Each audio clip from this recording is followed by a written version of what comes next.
भोरे शिव के रोज वंदन कर ले। ए सखी हो भोरे भोरे शिव के रोज वंदन कर ले। रोज वंदन कर ले, वंदन कर ले। Music by DJ Umesh. रोज वंदन कर ले। भोला जी के चेला भइले सरवन सुनील हो। जलवा चढ़ा देलन जाके देव घर हो।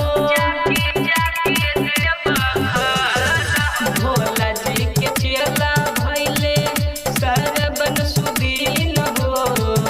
जलवा चढ़ा देलन जाके देव घर हो।